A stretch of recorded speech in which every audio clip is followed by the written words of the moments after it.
Next, there's been a fresh setback for the new Tyne Wear metro fleet after several of the trains were temporarily withdrawn due to water leaking into carriages.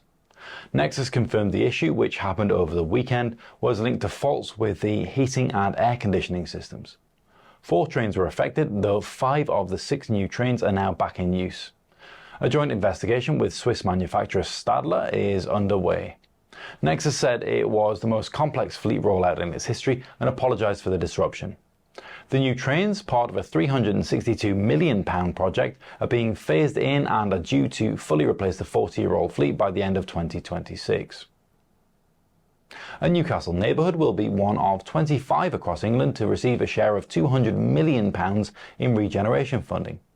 Walker North is included in the Trailblazer Neighbourhoods scheme, with £20 million earmarked over the next decade to help improve facilities and create opportunities. The government said the areas were chosen based on greatest need, but some residents and experts have said the investment may not stretch far enough. The Ministry of Housing said funding decisions would be made locally, with communities able to shape where the money is spent across services like youth clubs, housing and health. Plans have been submitted for a major revamp of the Sunnyside Leisure Complex in Sunderland, recently rebranded as Sunnyside Social.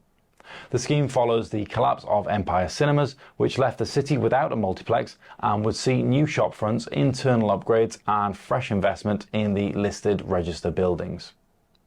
A new cinema operator, Omniplex, has already signed on, and Indian street food chain My Deli is taking over one of the restaurant units. The council's planning portal now includes full design proposals showing heritage-led cladding and timber frontage aimed at blending modern features with Sunderland's Gothic architecture. And a rare wildlife success at a Northumberland nature reserve where 6 mute swan cygnets have hatched for the first time in 5 years. Staff at the Hawksley Reserve in Druridge Bay say the new arrivals are especially welcome after a swan was found shot dead earlier this month at East Chevington.